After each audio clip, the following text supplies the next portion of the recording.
Directamente desde el Salón Omar Torrijos Herrera de la Asamblea Nacional para el inicio de la sesión de la Comisión de Credenciales, Reglamento, Ética Parlamentaria y Asuntos Judiciales que preside el diputado Raúl Pineda.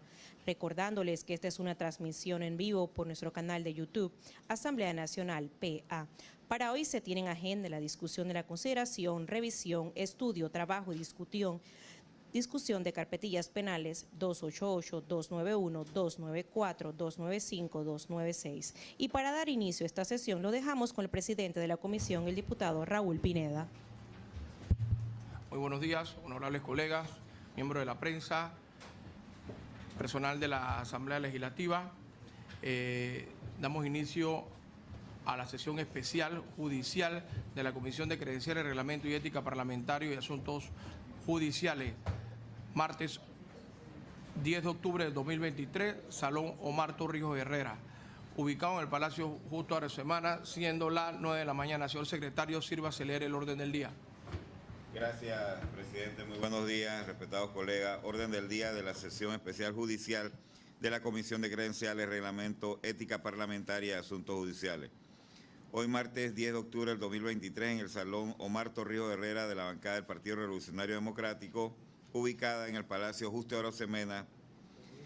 Primer punto, verificación del quórum. Segundo punto, temas a tratar. Consideración, revisión, estudio, trabajo y discusión de la carpetilla penal 288. Consideración, revisión, estudio, trabajo y discusión de la carpetilla penal 291. Consideración, revisión, estudio, trabajo y discusión de la carpetilla penal 294. Y consideración, revisión, estudio, trabajo y discusión de la carpetilla penal 295, consideración, revisión, estudio y trabajo y discusión de la carpetilla 296, señor presidente. Gracias, señor secretario. Sírvase verificar el quórum correspondiente. Aprueba esta comisión el orden del día leído. Siguiente punto en el orden del día. Ha sido aprobado. Verificación del quórum. Raúl Pineda. Presente. Benicio Robinson. Ausente. Ricardo Torres. Presente. Roberto Ábrego. Presente. Francisco Alemán. Presente. Mayín Correa. Ausente. Sergio Galvez. Presente. Hugo Méndez.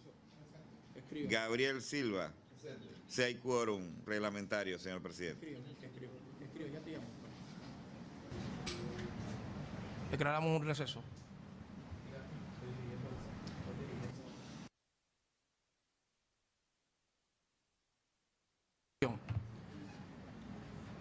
Abrimos a consideración la carpetilla penal número 288 para revisión, estudio, trabajo y discusión de la carpetilla. Ofrecemos la palabra a los honorables diputados. Tiene la palabra el diputado Silva, Gabriel Silva.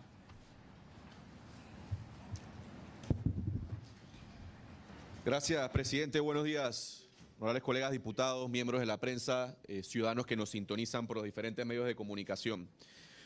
Yo creo que antes de arrancar la revisión de las diferentes carpetillas es importante quizás poner en contexto a la ciudadanía del momento importante en el cual la Asamblea Nacional se ubica en este momento.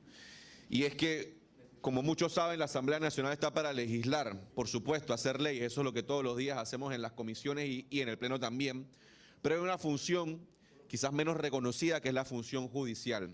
Y como bien lo establece la Constitución de la República de Panamá, en su artículo 160 y artículos que continúan, la Asamblea Nacional tiene el rol constitucional de juzgar y de ver las denuncias o querellas presentadas contra el presidente de la República, los magistrados de la Corte Suprema de Justicia y el vicepresidente de la República.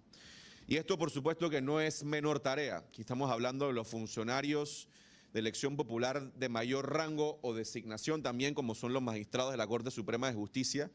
Y este sistema que mucho se critica, con justa razón, cruzado, lo que busca en su esencia es que, primero, no se acumula el poder, es decir, que no haya un solo poder del Estado que sea el que manda y el que juzga, y por eso se ha dividido y se ha repartido esta disposición de investigar y juzgar en los tres poderes del Estado.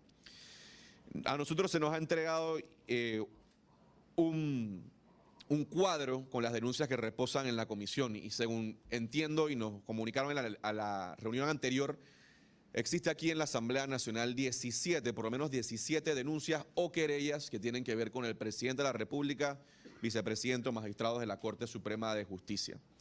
Y entiendo de la disposición y los comentarios que ha hecho el presidente de la comisión, es de interés de esta comisión empezar a ver esos casos y ya sea admitirlos, rechazarlos y continuar con el proceso judicial que corresponde en caso tal que se admitan.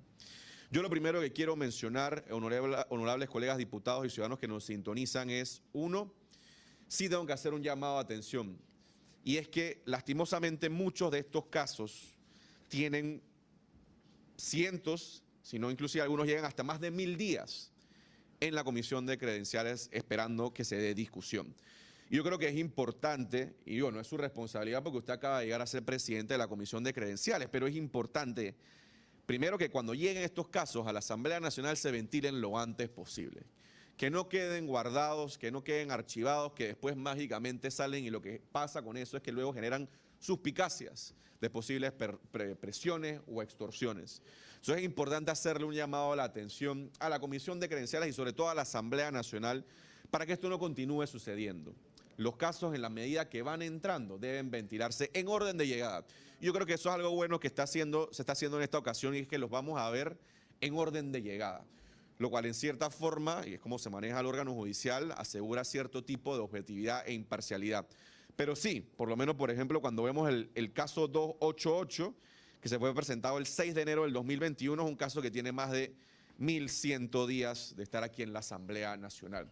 Y obviamente mientras más se acercan las elecciones, la contienda electoral, y salen estos casos a relucir, pues genera aún más suspicacia, y es importante que, bueno, qué bueno que lo estamos tocando en este momento, pero ojalá hubiese sido anteriormente para evitar suspicacias y sobre todo para que se haga de manera paciente, objetiva e imparcial como nos corresponde en esta función judicial. Ahora, entrando un poco más a materia, en este momento nos toca a nosotros admitir o rechazar la demanda o querella que se ha presentado. Esto no es en este momento un juicio. Aquí nosotros no estamos condenando o declarando que alguien es no culpable. Eso puede venir después. Pero en este momento lo único que se está haciendo es la admisión o no. Después, como ustedes saben, colegas diputados, viene una subcomisión, se designa un fiscal, se pasa a la comisión de credenciales, se vota, eventualmente puede pasar al pleno donde también hay un fiscal y ahí se tomará una decisión.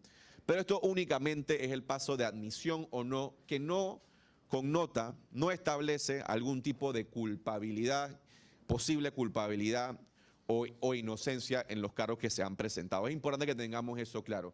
Y por eso, en mi opinión, yo no estoy, y es importante dejarlo claro, diciendo alguien es culpable o es inocente. Esto es meramente la admisión de una denuncia o una querella. Ahora, la pregunta interesante es, bueno, ¿cuáles son esos criterios para admitir o rechazar una denuncia o una querella? Y lastimosamente, el Código Procesal Penal ni la Constitución establecen requisitos específicos de admisión de una denuncia o una querella para el caso de magistrados y presidente de la República. No es el mismo caso para diputados en la Asamblea de la Asamblea Nacional en la Corte Suprema de Justicia, donde el Código Procesal Penal sí establece, si no me equivoco, en el artículo 488, criterios específicos que se tienen que cumplir para poder admitir una denuncia en la Corte Suprema de Justicia en contra de un magistrado. Pero a los diputados, cuando vemos estas denuncias o querellas, no existe un criterio específico de qué se tiene que hacer y tomar en consideración para admitir una denuncia o una querella. Sin embargo, no habiendo un criterio específico, lo que es consideración de este diputado es que nos tenemos que remitir a las normas generales del proceso penal. Y también tenemos que ver los requisitos de la denuncia. Eso es lo primero. ¿Cuáles son los requisitos para presentar una denuncia? Y luego remitirnos a las normas generales penales que hay en el tema de recepción o no de denuncias y querellas. Y el artículo 82 del Código Procesal Penal habla sobre la presentación de las denuncias. Y te dice lo siguiente, y me permito citar.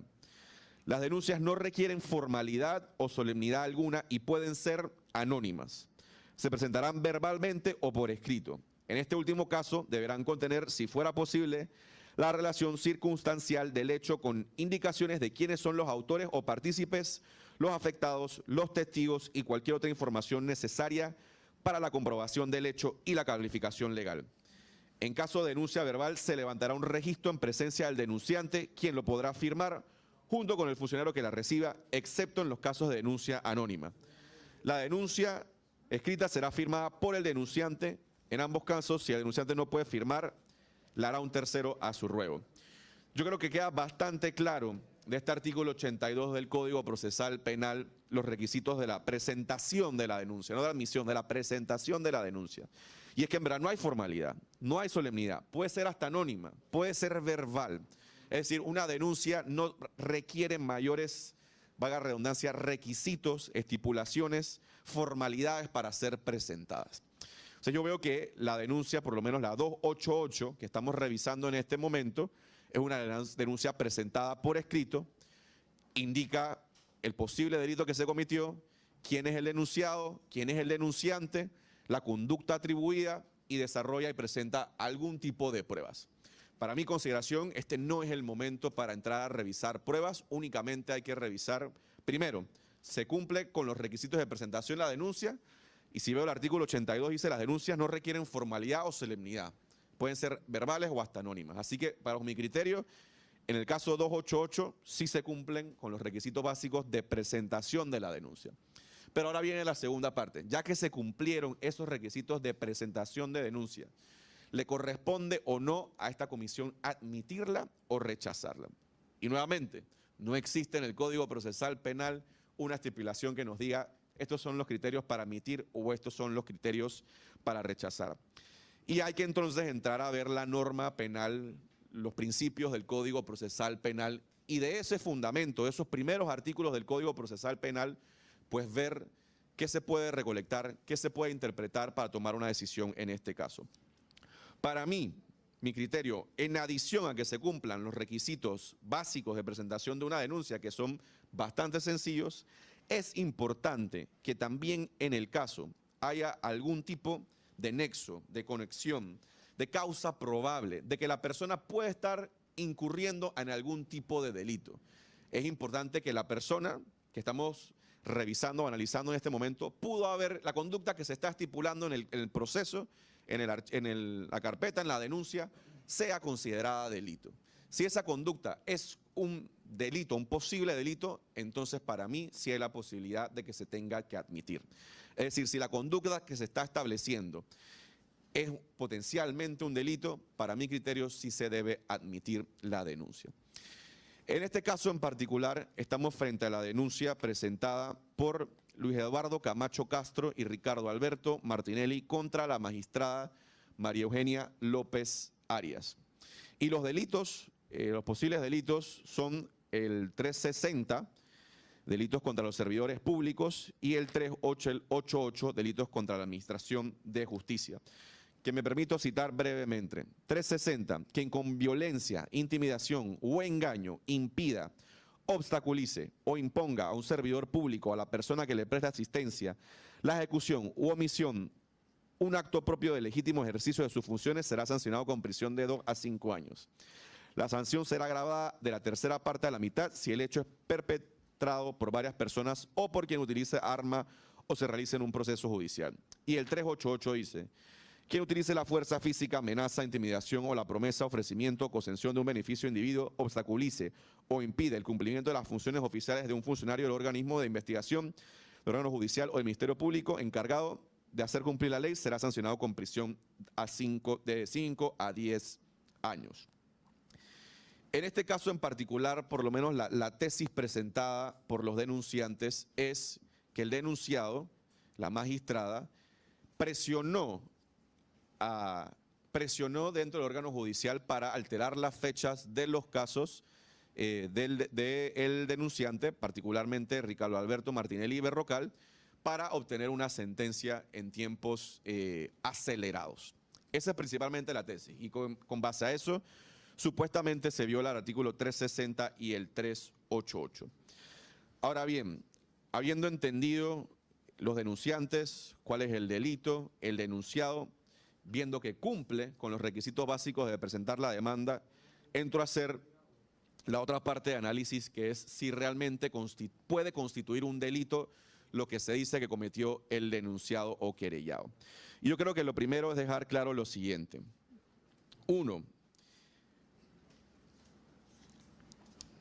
no es responsabilidad de los magistrados, en mi criterio, la fijación de las fechas de la audiencia.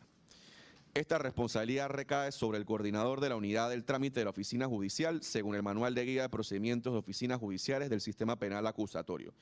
El artículo 47 del Código Procesal lo establece, y me permito citarlo. Artículo 47, Oficina Judicial. El juez o tribunal será asistido por una oficina judicial. Su director deberá organizar las audiencias o los debates que se desarrollan durante el proceso, en especial las de formulación de acusación y los de juicios, así como los sorteos en juicios con jurado. Las oficinas judiciales resuelven las diligencias de mero trámite, ordena las comunicaciones, dispone de la custodia de los objetos secuestrados, lleva los registros estadísticos, dirige el personal auxiliar, informa a las partes y colabora en todos los trabajos materializados que el juez o tribunal lo indiquen. Su conformación estará regulada en la Ley Orgánica de la Jurisdicción Penal. Para mí queda claro con este artículo que no se le pueda adjudicar como responsable a la magistrada o a cualquier magistrado la fijación o no de una fecha o una audiencia, ya que eso no corresponde a ellos y no es su responsabilidad, es la responsabilidad del coordinador de la unidad de trámite de la oficina judicial. Por lo cual, lo que se establece en la denuncia de que la magistrada sería responsable e inclusive potencialmente incurrió en un delito por haber alterado las fechas de las audiencias, creo que se cae de su peso, ya que ella misma no es la responsable de fijar la fecha, es alguien más. Pero por otra parte, también la tesis del denunciante habla sobre obstaculizar la justicia. Y también los artículos 360 y 388 hablan de obstaculizar la justicia. Pero justamente también, por otra parte, la tesis lo que habla es que se buscó agilizar el proceso. O sea, que la presión era para que la fecha fuese más rápida.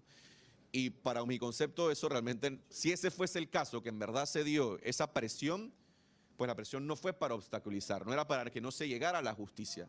Era para, en tal caso, nuevamente, se ha dado esa presión, era para agilizar el proceso, no obstaculizarlo. Y por último, cuando ves el 360 y el 388, los términos que utilizan es violencia, intimidación, engaño, fuerza física, amenaza, intimidación o la promesa de un beneficio indebido.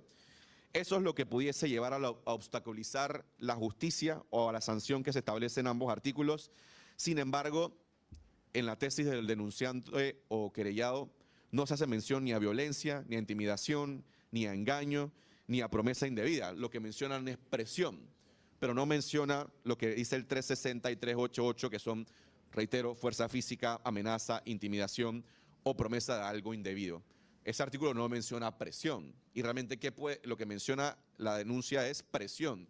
¿Y qué puede ser presión? Si yo le digo a un funcionario público o si le digo a mi equipo de trabajo y los presiono de que tienen que sacar algo para hoy en la noche o para mañana en la tarde, ¿eso es considerado presión o eso también puede ser considerado violencia, intimidación, engaño, fuerza física además? Para mí la presión no necesariamente puede constituir ni debe constituir un delito.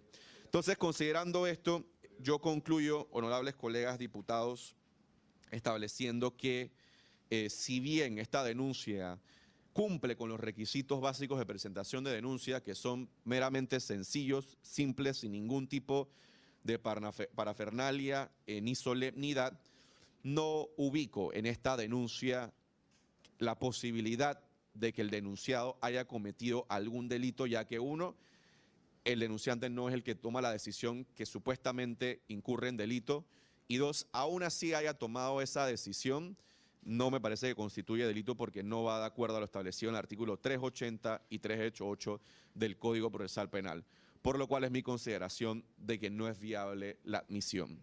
Gracias, presidente. Gracias, diputado Gabriel Silva. Ofrezco la palabra.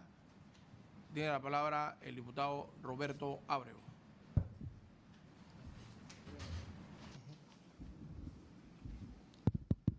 Sí, gracias, señor presidente, honorables colegas, señores de la prensa, público presente. La verdad que con la intervención del colega Silva me ha ahorrado mucho mucho el discurso o el debate jurídico que se planteara en torno a la admisibilidad o no de esta denuncia. Por supuesto que todos los planteamientos del colega Silva tienen asidero jurídico sustentable. La Comisión de Credenciales, ¿qué le corresponde hacer? Analizar justamente eso y opinar, porque es lo que mandata el reglamento orgánico de régimen interno dentro de la facultad que tiene la Comisión de Credenciales, Ética Parlamentaria, Reglamento de Asuntos Judiciales. El análisis jurídico, reitero, ha sido muy completo. Aquí estamos frente a una denuncia, no una querella, porque la diferencia entre la querella y la denuncia es que en la querella el querellante es parte y en la denuncia solamente cumple con la formalidad de presentar la denuncia y no es parte dentro del proceso. Y la denuncia, tratándose de magistrados de la Corte Suprema de Justicia y del presidente de la República, el vicepresidente, que es competencia de la Asamblea, su juzgamiento obviamente sí tiene alguna formalidad. Tiene alguna formalidad que es la presentación de la respectiva querella o denuncia ante la Secretaría General de la Asamblea Nacional de Diputados, tiene que ser por escrito. Pero además de eso, también se requiere alguna formalidad en cuanto a la estructuración de la misma denuncia en sí. Y esto es importante porque va a servir de base para las siguientes carpetillas que vamos a tocar. Y en ese orden, el Código Procesal Penal establece con mucha claridad cuáles son los requisitos de admisibilidad de una denuncia. Y entonces parte del principio, pues, primero la identificación del querellante o denunciante, su domicilio, su domicilio y su identidad completa, la identidad del querellado o denunciado, su domicilio, etcétera. Y lo importante, que tiene que haber la identificación de los hechos, circunstancias, lugar de la posible comisión del hecho delictivo. Eso es parte de la estructuración de una denuncia, que sí requiere alguna formalidad y obviamente señalar las posibles conductas penales en que se incurran como condición de admisibilidad. Con la Ley 55 del 2012, entonces hay una distinción entre lo que es juzgar un magistrado de la Corte o presidente de la República, vicepresidente y un diputado. En esa reforma de la Ley 55, el artículo 484 instituye la figura de la prueba idónea tratándose de diputado. Y ya esa es otra característica diferente al juzgamiento de los magistrados o presidente y vicepresidente en los casos que corresponda hacerla en el enjuiciamiento, que son completamente diferentes. En el caso de los diputados, la prueba sí tiene que estar casi que preconstituida, que demuestre claramente que haya la comisión o la posible comisión de una conducta delictiva con la aportación de la prueba como condición de admisibilidad. Entonces, en el resto de los juicios especiales, son juicios especiales que tienen, reitero, una formalidad de la presentación, etcétera, y cumplir con estos requisitos como condición, y es que entramos a analizarlo y lo he explicado muy bien, de verdad, y me adhiero a la tesis del colega Silva,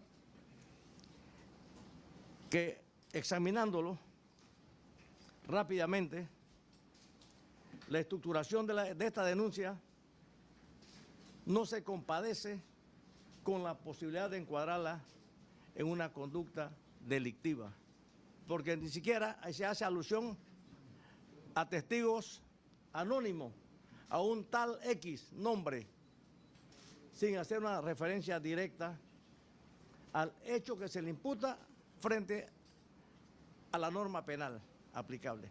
Entonces, sin lugar a dudas, no cumple, en mi opinión, con la formalidad siquiera de los requisitos que debe reunir una denuncia o querella penal, que está establecido claramente en el artículo 484, por un lado, en los casos especiales y en el artículo 88 del Código de Procedimiento Penal. Entonces, yo no quiero abundar más porque reitero la exposición que ha hecho aquí el colega Gabriel ha sido contundente, muy clara, muy didáctica, muy docente y que va a servir de base para las siguientes carpetillas que vamos a analizar. En consecuencia, comparto el criterio del colega Silva y, por tanto, me sumo a su posición de pedir la no admisibilidad de la presente denuncia. Gracias, presidente. Gracias, diputado Roberto Abreu. Tiene la palabra el diputado Hugo Méndez. Micrófono.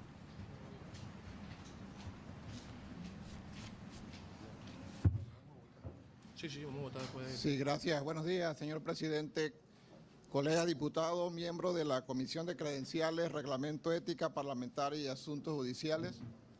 Buenos días a cada uno de los colaboradores de la Asamblea Nacional, público presente, señores de la prensa. En primer lugar, yo quiero expresar mis sinceras felicitaciones a los dos colegas que nos han antecedido, principalmente el análisis y el planteamiento esbozado por parte del colega Silva, quien en primera instancia nos logró orientar sobre las competencias y las funciones que como Comisión de Credenciales, Reglamento, Ética Parlamentaria y Asuntos Judiciales nos corresponde atender desde esta comisión.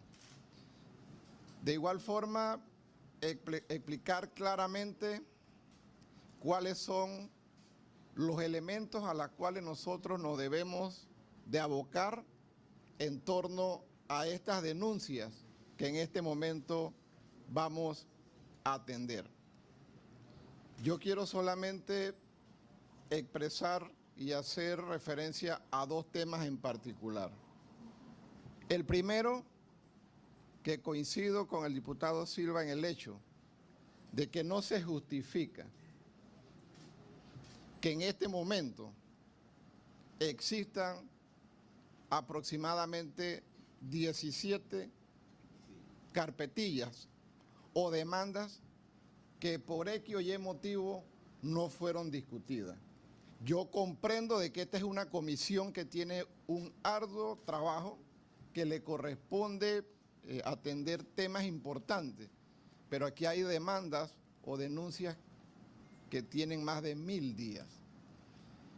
Y yo quiero felicitar al presidente de esta comisión por haber considerado someter a discusión las mismas, entendiendo que algunas de estas denuncias tienen que ver con individuos de un perfil importante desde el punto de vista político y que nos encontramos en este momento prácticamente a 6 meses de un proceso electoral y que trae como consecuencia de que poner sobre la mesa la discusión de estas denuncias o esta demanda deja ver ante la opinión pública que pareciese que se está haciendo con una intención X.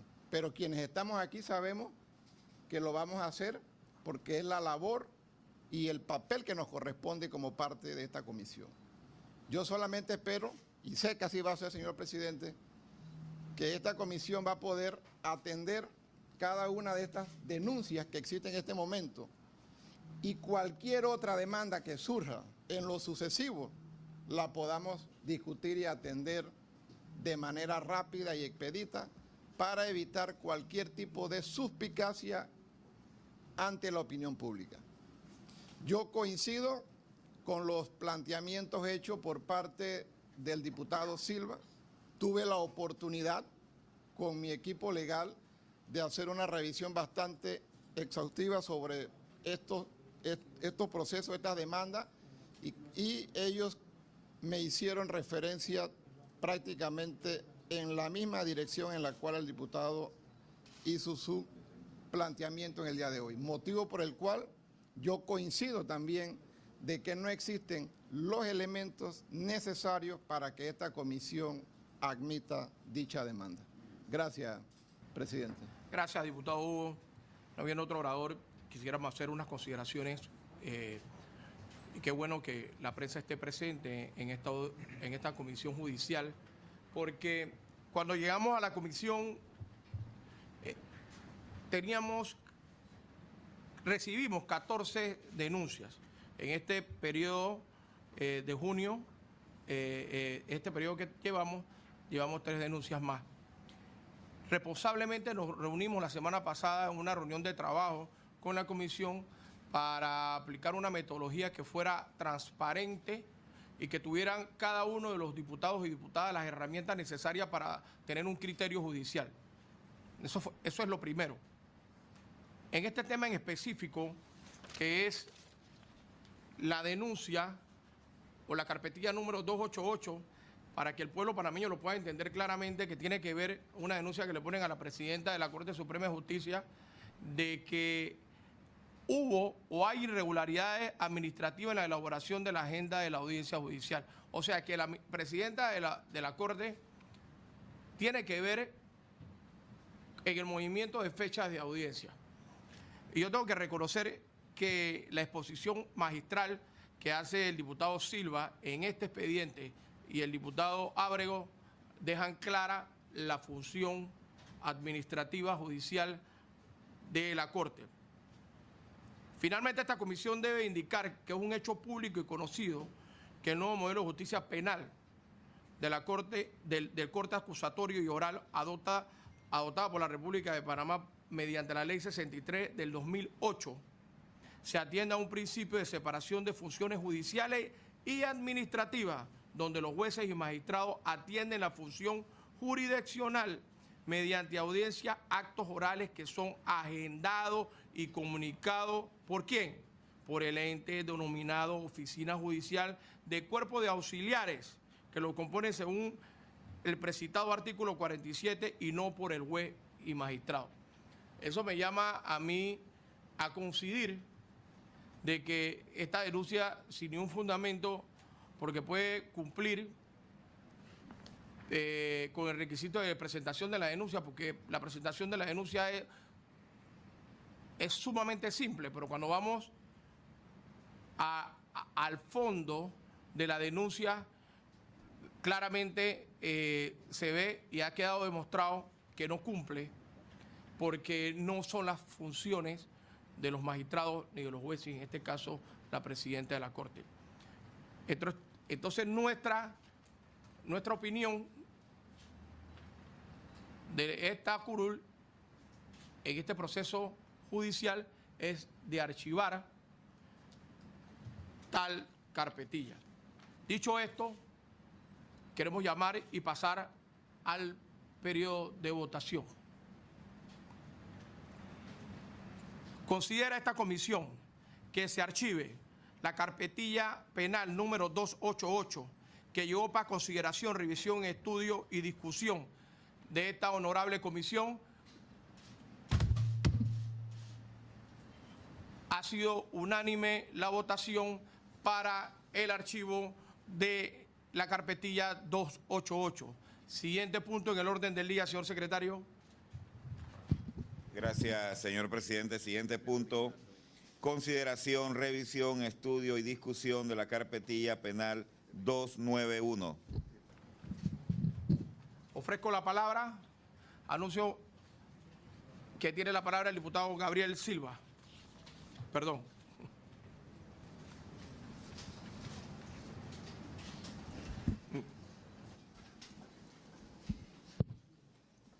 Gracias, presidente. Buenos días a todos los que nos sintonizan, a los medios de comunicación que se acaban de incorporar, a ciudadanos que nos sintonizan. En esta ocasión estamos viendo la carpetilla 291 y para darles un pequeño resumen a los que nos sintonizan y que no conocen la sustancia, los denunciantes, el denunciado y los delitos, creo que es importante empezar por ahí.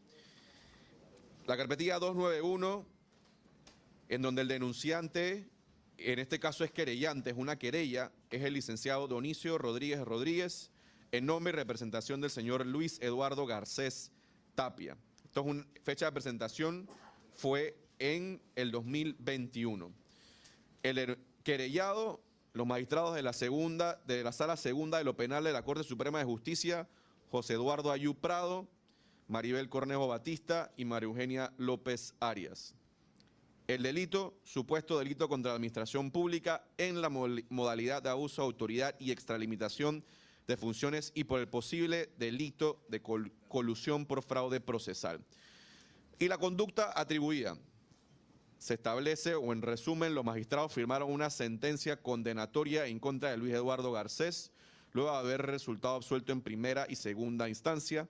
Los magistrados acogieron recurso de casación presentado por el Ministerio Público.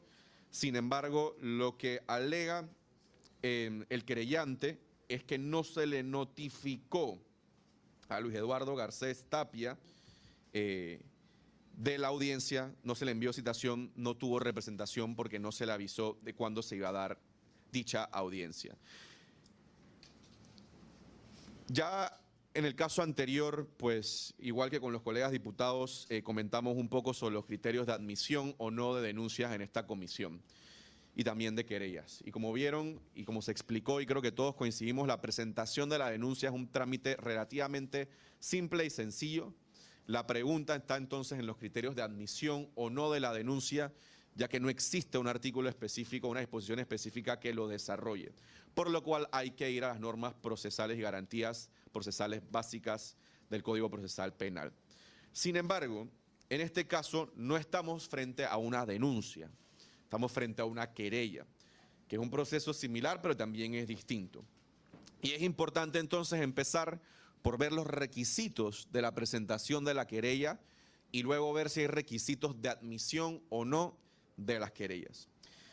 Nuevamente, no hay requisitos específicos en el Código Procesal Penal para que esta comisión, la Comisión de Credenciales y la Asamblea Nacional, uno, reciba las querellas y dos, las admita o no, por lo cual es importante entonces ir a las normas generales del proceso.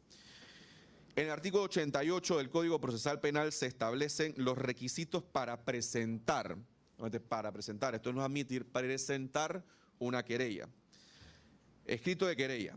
La querella será presentada por escrito a través de apoderado judicial y deberá expresar lo siguiente: los datos de identidad, domicilio y firma del querellante y del apoderado judicial. Los datos de identidad y domicilio del querellado o si se ignoran cualquier descripción que sirva para identificarlo. Tercero, una relación clara, precisa y circunstanciada del hecho con indicaciones del lugar y el momento en que se ejecutó, si se sabe. Los hechos y motivos en que se fundamenta la acción civil y la cuantía provisional del daño cuya reparación se pretende, los elementos de prueba que ofrezcan, indicando en su caso los datos que permitan llevar adelante su práctica. Si se trata de testigos o peritos, además de los datos personales del domicilio, se deberán indicar los hechos sobre lo que estos serán examinados o requeridos.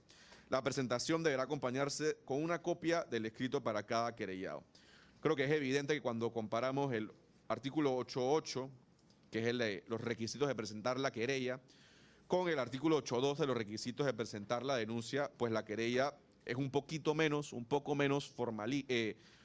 más formal, ya que sí se establecen requisitos de identidad, domicilio, relación clara y precisa del hecho, indicaciones del lugar, el momento, los hechos, algunos elementos de prueba. Reitero, la denuncia, como se escuchó, puede ser hasta oral y anónima, pero la querella sí establece algunos requisitos específicos en el escrito. Ahora bien, vamos entonces a la parte de la admisión de la querella. Y como mencioné, no existe, nuevamente, en el Código Procesal Penal, ni en la Constitución, ni en el Reglamento Interno, requisitos específicos de admisión o rechazo de querellas para la Comisión de Credenciales, por los cuales hay que remitirse al Código Procesal Penal y las normas generadas. El artículo 89 del Código Procesal Penal, oportunidad y criterio de admisibilidad de la querella. La querella debe presentarse en el Ministerio Público o ante el juez de garantías durante la fase intermedia antes que se dicte un auto de apertura a juicio. Si el fiscal estima que la querella reúne las condiciones de fondo y forma y que existen elementos para verificar la ocurrencia del hecho imputado, dará inicio a la investigación. Si esta ya se ha iniciado, el querellante se incorporará como parte del procedimiento. Si falta algunos requisitos previstos en el artículo precedente, que es el que mencioné de los requisitos de la presentación, el Ministerio Público requerirá que se complete la querella dentro del plazo de 5 días hábiles. Vencido este plazo, sin que haya sido completada, se tendrá por no presentada, pero podrá presentarse en cualquier tiempo. El pretendido querellante y el querellado pueden acudir ante el juez de garantías a fin de que éste se decida sobre la disposición adoptada por el Ministerio Público sobre la admisibilidad o no de la querella. El juez convocará a las partes a una audiencia dentro del plazo de 5 días. La decisión correspondiente la tomará en la audiencia. Si tramite la constitución de la querellante, le ordenará al fiscal que le dé intervención correspondiente. La decisión de rechazo es apelable por la víctima. Artículo 86. Inadmisibilidad de la querella. Será inadmisible la querella cuando los medios probatorios demuestren la prescripción o extinción de la acción penal o cuando el querellante no sea legítimo. En resumen, para la querella hay algunos requisitos un poco más específicos, como se ve en el artículo 88, y si hay algunos criterios de admisión y de no admisión, como los establecidos en el artículo 89 y 86 del Código Procesal Penal. Ahora, entrando específicamente en el caso que nos han presentado de la carpetilla del 291. Reitero, haciendo un llamado de atención a esta comisión, a la Asamblea Nacional, que nuevamente agilicemos estos procesos y cada vez que se presenta una denuncia, una querella, se tiene que ver lo antes posible. ¿Por qué? Fecha de entrada, 1 de junio del 2021, es decir, han pasado 831 días desde la presentación de esta querella. Una cantidad de tiempo innecesaria, no vista en el órgano judicial y que lo que lleva es a crear suspicacias, dudas y cuestionamientos a las intenciones de esta comisión. Así que insto y reconozco el esfuerzo de comenzar a ver estas carpetillas. Lastimosamente se están acercando a un periodo electoral, por lo cual genera mucha suspicacia, pero lo ideal es que esta Asamblea Nacional vea estas denuncias y querellas lo antes posible.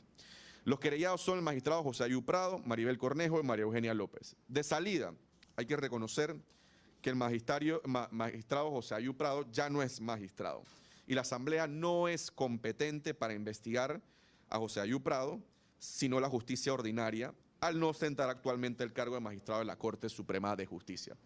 Es decir, hay aquí una querella en contra de José Ayú Prado, que era magistrado, pero él ya no es magistrado, por lo cual no debe ser juzgado en la Asamblea Nacional, sino en la justicia ordinaria. Segundo, las magistradas Cornejo y López, quienes sí son magistradas, ellas no estuvieron presentes en la audiencia porque todavía no eran magistradas, no habían sido designadas por órgano ejecutivo, no habían tomado posición. Y es importante recordar también que las magistradas deben firmar, todos los magistrados deben firmar todas las sentencias que hayan sucedido antes de designación como encargadas de la oficina que las profirió. La notificación de audiencias en la Corte Suprema está a cargo de la Secretaría de la Sala respectiva en este caso. Artículo 183. Son deberes de los secretarios hacer las notificaciones y citaciones como lo prevenga la ley y a utilizar las que practiquen los subalternos. Es decir, no corresponde a magistradas que, uno, no habían sido designadas todavía, o sea, no estaban ocupando el cargo de magistradas, por lo cual no eran parte del proceso. Y dos, aún así no le corresponde, y esto lo acabamos de ver, algo similar en el caso anterior, no le corresponde al magistrado citar o no a las partes a la audiencia. Esa responsabilidad está a cargo de la Secretaría de la Sala y demás disposiciones que establece el Código Judicial y el Código Procesal Penal, pero no es al magistrado. Es mi criterio entonces que esta querella, carpetilla 1, no debe ser admitida porque primero, para José Ayú Prado, ya él no es magistrado, así que tiene que ir a la justicia ordinaria. Y dos, las magistradas no estaban ocupando el cargo cuando se da esta audiencia. Y tres, si hubiesen estado ahí, igual no les corresponde a ellas avisar y notificar para la citación. Y cuarto, eso no sería en tal caso un delito como se ha establecido en la denuncia, en la querella, perdón, por lo cual considero que dicha querella debe ser archivada y es responsabilidad de los magistrados adicionalmente firmar los negocios de sus respectivas salas según el artículo 110 del Código Judicial, más no agendar las audiencias o citar a las partes. La magistratura es una posición, no es algo individual. Me parece que la admisibilidad de la denuncia resulta inconveniente y creo que también sería un mal precedente porque no existe un delito, una conducta típica, antijurídica, punible y culpable atribuible a los querellados. Esto también indicaría que el proceso no prosperará, por lo que admitirlo iría contra el principio de economía procesal. Con eso concluyo, honorables colegas diputados, mi postura en cuanto a esta querella es archivarla, ya que creo que no contiene, si bien cumple con los requisitos básicos de presentación de la querella, no me parece que la conducta que se está estableciendo constituye delito atribuible a los querellados, en este caso José Ayú Prado, que ya no es magistrado, y dos magistradas que no eran magistradas en dicho momento. Concluyo con eso, presidente. Gracias, diputado Gabriel Silva. Ofrezco la palabra. No viene otro orador. Nosotros como presidente tendríamos que decir que a solicitud del querellante, licenciado Dionisio Rodríguez, lo primero que es importante hacer observación es la querella penal presentada por el licenciado Dionisio Rodríguez en contra de los magistrados de la Corte Suprema de Justicia, Maribel Cornejo Batista, María Eugenia López Arias y José Eduardo Ayú Prado, este último ratificado en el Pleno de la Asamblea el 23 de diciembre del 2012, a quien se tomó posesión el órgano judicial el 2 de enero del 2013 como magistrado de la Sala Segunda Penal, dejó de ser titular al cargo de magistrado de la Corte Suprema de Justicia en el mes de diciembre del 2022. Por eso coincidimos, por lo antes puesto, que la Asamblea Nacional, a través de esta comisión, no tiene ninguna competencia de conocer sobre esta querella penal en atención al artículo 160 de la Constitución Política de la República de Panamá. Esto es lo primero. Un rechazo de pleno porque nosotros no podemos tocar temas que no sean exclusivamente de los magistrados de la Corte Suprema. Es una denuncia donde nos menciona a todos y nosotros no podemos separarla. Segundo, que esta querella penal carece de argumentos o pruebas idóneas debido a que en el querellante no presentó ni siquiera un expediente autenticado para identificar la notificación a la audiencia oral del 21 de junio del 2016 a las 2 p.m.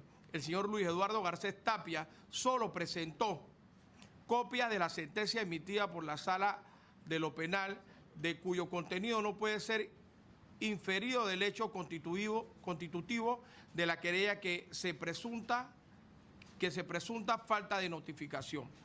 En cuanto a la ampliación de la querella, la recusación contra los magistrados fue presentada después que éstas ya conocieron y suscribieron como magistrados principales de la sentencia de casación, por lo que resulta inviable que le reclame a los magistrados principales que no puedan conocer sobre reconsideraciones o aclaraciones a la sentencia principal. Por último, los funcionarios del Ministerio Público, magistrados de la Sala Segunda de Penal, actuaron conforme a los procedimientos legales, cumpliendo con la Constitución política de la ley y presentando un recurso de casación contra sentencias de tribunales judiciales en segunda instancia que carecen de una culpabilidad notoria por los hechos delictivos presentados y antes puestos aquí.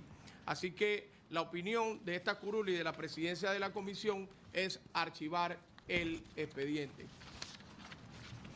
No teniendo otros oradores y terminando nuestra exposición, pasamos a la votación. Aprueba esta comisión archivar la carpetilla penal 291 que llevó para consideración, revisión y estudio de trabajo de esta comisión. La carpetilla penal 291 ha sido archivada. Siguiente punto en el orden del día, señor secretario. Consideración, revisión, estudio y discusión de la carpetilla penal 294. Ofrezco la palabra. Tiene la palabra el diputado Gabriel Silva. Gracias, presidente. La carpetilla 294, presentada en el 2021, 796 días. Nuevamente hago el llamado a que esto se ventile, este tipo de denuncias y querellas lo antes posible para evitar suspicacias y dudas sobre lo que se hace en la Asamblea Nacional y se haga todo con la mayor objetividad y transparencia. Esta es una denuncia presentada por los licenciados Donaldo Augusto Sousa Guevara y Susana Araceli Serracín Lescano. El denunciado es Laurentino Cortizo Cohen, presidente de la República de Panamá. El supuesto delito es el siguiente: delitos de extralimitación de sus funciones constitucionales, delitos contra el ambiente, de abuso de autoridad infracción de los deberes de los servidores públicos, contra el patrimonio histórico, desacato de sentencia del Pleno de la Corte Suprema de Justicia y otros, cometidos por permitir adelantar actos de actividades mineras ilícitas, criminales y violentas contra el ambiente y la vida de la nación panameña, incumpliendo la Constitución y la Ley de la República de Panamá. Esto básicamente, en resumidas cuentas, es una denuncia presentada en la cual se establecen los siguientes hechos, y es que Minera Panamá ha operado desde 1998 al 2012 sin tener un estudio de impacto ambiental. Más tarde el contrato de concesión fue declarado inconstitucional, a pesar de que los fallos de la Corte son definitivos. Tanto la minera como el MISI ingresaron recuerdos contra el fallo. Estos recursos fueron rechazados por impresidentes por la Corte. Todos los querellados están en desacato del cumplimiento de los fallos de la más alta institución de justicia del país. Estos son los hechos relatados por el denunciante. 2. El contrato de Minera Panamá fue declarado inconstitucional después de unos 8 años de haber sido demandado. 3. La ley de contrato de Minera Panamá fue demandada por la abogada Susana Serracín, autora de esta denuncia, en 2009, para que finalmente se declara inconstitucional, publicado en Gaceta Oficial, a lo que no se le debió admitir recurso. 3 años más tarde los recursos fueron rechazados. 4. El fallo de la Corte menciona que la actividad minera a cielo abierto es perjudicial para un ambiente sano, que la suscripción del contrato no representaba los mejores intereses para Panamá, destacando que la Asamblea Nacional debía rechazarlo y que contraviene preceptos constitucionales y no cumplía con las exigencias del decreto 267 de 1969, donde se establece un requisito para otorgar una concesión minera, la celebración de una licitación pública. El fallo representa la unidad del contrato y cesa las actividades de la zona. 5. El desacato de las normas ambientales y los fallos de la Corte por parte del Ejecutivo y sus instituciones y las empresas son hechos notorios, sobre todo al ver cómo el presidente forma una comisión de alto nivel para negociar un nuevo contrato. 6. El crear una comisión negociadora es un claro desacato al fallo de la Corte Suprema de Justicia. Lo que debe hacerse por ley y por constitución es ordenar el cierre de la mina. Básicamente, en esta denuncia que se ha presentado, la cual, reitero, no requiere mayor formalidad, lo cual me parece que en ese punto no hay objeción alguna de mi parte.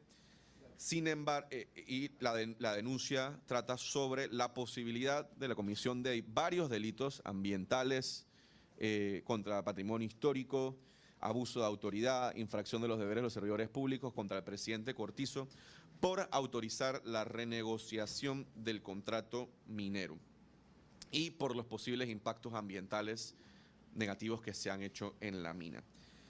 Si bien obviamente es un tema controversial, interesante y que potencialmente veremos nuevamente un contrato en la Asamblea Nacional y que en mi opinión sobre este caso no es sobre la conveniencia o no del contrato, sino sobre la denuncia y el posible delito cometido, quiero comentar la siguiente consideración. Lo primero es que en tal caso que dicha conducta haya sido cometida y en efecto se haya creado un impacto negativo al medio ambiente y se haya incurrido en delitos contra el patrimonio histórico, en contra del medio ambiente y demás, dichas actividades no pueden ser, en mi consideración, atribuidas al presidente de la República. En tal caso, eso debería ser atribuible a uno, a la empresa, o dos, a quien firma el contrato, que es el Ministerio de Comercio e Industria, no el presidente de la República. Y como sabemos, esta comisión no está para juzgar, ni tiene la potestad de juzgar ni a empresas, ni al Ministerio, ni al Ministro de Comercio, sino al presidente, vicepresidente y los magistrados. La denuncia también presenta pruebas que no demuestran que sea culpable el presidente de los delitos ambientales o contra el patrimonio histórico que menciona la denuncia, demostrando algún tipo de causa probable. El presidente no pudo cometer los delitos de los cuales se le acusa. Pudieran ser denuncias contra la empresa o contra el ministro encargado, pero es mi opinión que no contra el presidente. Por lo cual, atribuir la posibilidad de cometer este delito al presidente de la República, Laurentino Cortizo Cohen, para mí no sería viable. Y por lo cual considero que esta carpeta debe archivarse, ya que los hechos descritos no constituyen un delito con la información suministrada y no se puede individualizar al presidente como supuesto responsable. No encuentro una causa probable para que el presidente sea culpable. Concluyo con eso, presidente. Gracias. Diputado Gabriel Silva, ofrezco la palabra. Anuncio que va a cerrar, queda cerrado. Yo creo que esta comisión se acoge al planteamiento del diputado Gabriel Silva, ampliamente explicado, y pasamos a la votación. Aprueba esta comisión que se archive la carpetilla número 294 que llegó a esta comisión para consideración, revisión y estudio y discusión. Ha sido archivada la carpetilla penal 294. Siguiente punto en el orden del día, señor secretario. Consideración, revisión, estudio y discusión de la carpetilla penal 295. Ofrezco la palabra. Correcto. 295 ya. Tiene la palabra el diputado Gabriel Silva. Tráeme la original. Gracias, presidente. La carpetilla 295 presentada en el 2021, en la cual los denunciantes son los licenciados Alexis Javier Sinclair Pedilla y Jessica Indira Ledesma Morales. Denunciado es el presidente de la República, Laurentino Cortizo Cohen. El supuesto delito es en virtud de lo consagrado en el numeral 1 del artículo 191 de la Constitución Política de la República de Panamá, abuso de autoridad. Y la tesis es que las casas farmacéuticas Pfizer y AstraZeneca no se hacen responsables de lo que pudieron padecer las personas en un futuro por los contratos que se dieron con las vacunas, teniendo en cuenta que era una emergencia nacional, se dio sin registro sanitario y se dio un contrato de manera confidencial, lo cual puede ser considerado abuso de poder. Así que básicamente lo que tenemos es la tesis de los denunciantes que el presidente incurrió en un posible delito de abuso del poder al incurrir un contrato confidencial para las vacunas. A lo cual tengo a bien las siguientes consideraciones. La primera es que, sin duda alguna, la ley de transparencia es bastante clara al establecer cuáles son los objetos de confidencialidad en las actuaciones del órgano ejecutivo, del gobierno y del Estado. Y es mi criterio, y observando una clara interpretación de la ley de transparencia, es que no existe la posibilidad de que los contratos sean confidenciales, los contratos que realiza el Estado sean confidenciales cuando tienen que ver con temas como este de salud. Es más, las propias disposiciones de dicha ley establecen que los contratos deben ser públicos y no pueden ser considerados confidenciales. Como bien sabe la ciudadanía, y es un hecho notorio, esos contratos realizados con las casas farmacéuticas fueron contratos confidenciales. A la fecha esos contratos no son públicos, ni siquiera se sabe con exactitud varios elementos del contrato, como por ejemplo, ni quién lo firmó, diferentes cuantías, diferentes procesos, entregas y demás. Es por lo cual que, analizando los hechos de este caso, sí considero que puede haber una potencial apertura de este caso, debido a que sí se le puede potencialmente atribuir al presidente de la República el delito de abuso de poder al realizar contratos de manera confidencial cuando la ley de transparencia y las demás leyes de la República no lo permiten y taxativamente lo prohíben. Por lo cual es consideración de este diputado la apertura de este caso para investigar más. Y, por ejemplo, nuevamente, no tenemos hoy en conocimiento quién firmó los contratos, porque en tal caso que haya sido un ministro de Salud, pues sabemos que el responsable debe ser el ministro de Salud y no el presidente de la República, pero ni siquiera tenemos esa información. Y, sin duda alguna, el estado de emergencia, hay que reconocer que el órgano ejecutivo tuvo facultades exorbitantes, y creo que es importante abrir una investigación para crear esta investigación y entender cómo se hizo ese contrato, qué tipo de transacción se dio, quién lo firmó, por qué se decretó confidencial. Y nuevamente reitero, es mi consideración que la ley, como la he visto y he interpretado, no permite la confidencialidad de los contratos y este se dio de manera confidencial, por lo cual creo que debe darse la apertura del caso. Concluyo con eso, presidente. Gracias, diputado Silva. Tiene la palabra el diputado Roberto Ábrego como último orador.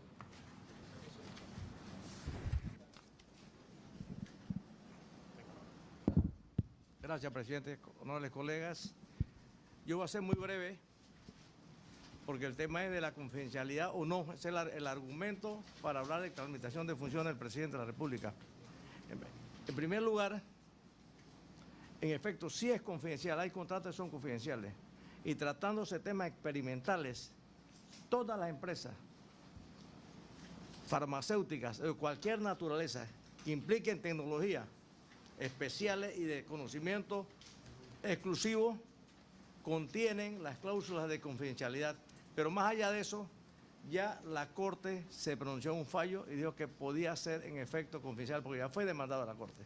De manera que, además está explicar, si eso es así, no hay razón, ninguna causal, ningún hecho que pueda imputársele al presidente como hecho punible que signifique extralimitación de funciones. Entonces, yo discrepo con el colega y en consecuencia, como no hay hecho punible, ya la Corte dijo que sí puede ser confidencial tratándose de temas experimentales del COVID-19, está plenamente establecido, de manera que no hay conducta penal y menos entonces atribuirlo al presidente, de manera que yo sí solicito que esta denuncia no sea admitida y consecuentemente archivada. Gracias, presidente. Tiene la palabra la diputada Mayín Correa.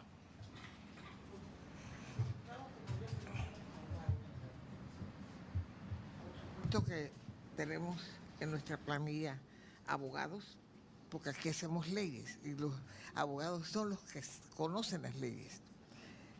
Yo le di las carpetillas a mis abogados y si esto sirve para que se aclaren algunas cosas y se tomen decisiones, yo quisiera leer algunos puntos que me mandaron, me escribieron alrededor de todas las denuncias. El primero dice, las denuncias no deben ser admitidas porque no se acompañan de la prueba sumaria que indique que los hechos que se están denunciando efectivamente ocurrieron. 2. Otra razón es que le piden a la comisión que busque las pruebas de los hechos, cuando es el mismo denunciante el que debe aportarlos. Los documentos que acompañan los escritos de denuncias son recortes de periódicos en copias simples y documentos en copias simples, ya que hay pronunciamiento de la Corte que dice que los recortes de periódicos no son prueba. Ya la Corte se ha pronunciado en distintas sentencias respecto al requisito esencial de la prueba sumaria que debe acompañar las querellas o denuncias contra estos servidores públicos, sentencia del 26 de agosto de 1998. 5. El artículo 191 de la Constitución Nacional establece taxativamente los casos en que el presidente y vicepresidente de la República incurren en responsabilidades y son siguientes y ninguna de las denuncias prueba sumariamente estas conductas. Esta es la recomendación que hacen mis abogados de mi despacho y si sirven para tomar alguna decisión, por favor. Gracias, diputada. Vamos a la votación.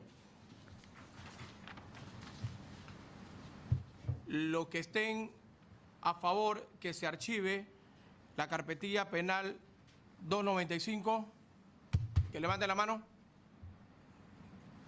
Los que estén en contra, ha sido archivada la carpetilla penal 295 a consideración y revisión de estudio y discusión que llegó a esta comisión. Siguiente punto en el orden del día, señor secretario.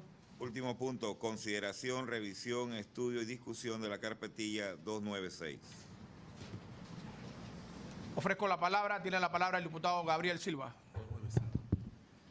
Gracias, presidente. Esta es la última carpetilla que entiendo que vamos a ver hoy, es la 296, presentada el 30 de septiembre del 2021, hace 740 días. Y los denunciantes son los licenciados Norma Elizabeth González de Frías y Eliezer Plisset.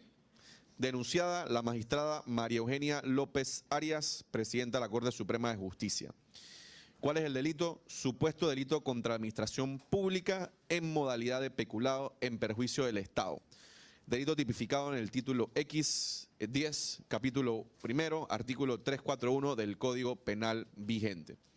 Y la tesis del denunciante, en resumen, es que la magistrada debe conocer que no cuenta con fueros ni privilegios por ser servidora pública, ya que la misma trasladó a un seguridad del órgano judicial para cuidar una de sus propiedades privadas en el Valle de Antón, donde sus pagos de seguridad salen del Estado panameño. La carpetilla, si bien no presenta pruebas, solo presenta un resumen de algunos de los hechos en donde establece que existe un señor, Rafael Andrión, que supuestamente es seguridad del órgano judicial, que estaba cuidando una propiedad de la magistrada de la Corte Suprema de Justicia en el Valle de Antón. Si bien no se indica si la magistrada estaba o no estaba en esa ocasión, se menciona que él estuvo cuidando la propiedad en varios días, en varias fechas. No se sustentan con ningún tipo de prueba adicional si es funcionario o no. Como mencioné, las pruebas, el expediente no contiene ningún tipo de pruebas. Sin embargo, yo sí creo que en este caso, reitero, las denuncias pueden ser presentadas con la mayor simplicidad y la menor formalidad posible. Lo que es importante es ver si existe la posibilidad de que el delito que se le está atribuyendo a la persona, esa persona lo pudo haber cometido. Y en este caso yo sí creo que es prudente la apertura de esta carpetilla y de la denuncia, ya que puede existir potencialmente un posible peculado culposo o doloso en cuanto a la conducta descrita, ya que son fondos, funcionarios públicos del Estado panameño destinados a, que se están, según la tesis del denunciante, utilizando para cuidar protecciones y propiedades privadas de la magistrada cuando ella posiblemente no estaba ahí. Concluyo con eso, presidente. Gracias, diputado Silva. No habiendo otro orador, esta presidencia considera que precisamente lo argumentado por el diputado Silva, de que no cuenta con ningún tipo de pruebas de ningún tipo, siendo la presidenta de la Corte Suprema de Justicia, en el caso del presidente, el caso del vicepresidente, por temas de seguridad, cuando alguno de estos miembros se va a algunas de sus casas, casi siempre la avanzada de seguridad manda seguridad antes, durante y después de su estancia en el lugar. Puede ser que en el medio del camino la magistrada pudo estar o no pudo estar, pero siempre esas medidas de seguridad se toman. Así que nosotros consideramos que no conociendo si el seguridad es o no es, no sabemos el nombre de quien estaba allá, no hay ningún tipo de prueba en la carpetilla, esta comisión o esta curul recomienda el archivo de dicha carpetilla. No habiendo otro tema, vamos a la votación. Aprueba esta comisión el archivo de la carpetilla penal número 296 a consideración y revisión de estudio de esta comisión. Levantando la mano. Los que están en contra, que conste en acta que el diputado Gabriel votó en contra en esta. Ha sido archivada la carpetilla penal 296. Como esta es una sesión judicial de la Comisión de Credenciales, Reglamento y Ética Parlamentaria, no tiene asuntos varios ni lo que propongan los diputados. Queremos recordarle a los diputados y darle las instrucciones al personal de la comisión que le pase los siguientes 5 expedientes a cada uno de los diputados y la fecha sería el 17 de octubre para que su análisis y siguiente debate el 8 de la mañana, martes del 17 de octubre. Dios lo bendiga. Número de carpetilla, la 297, la 300, la 301, la 302, la 303 son las que se van a tocar en la próxima semana y se cumple con lo que habíamos prometido, que será en orden de llegada. Muchas gracias, que Dios lo bendiga y nos vemos el otro martes. Venga, diputado, fírmeme la...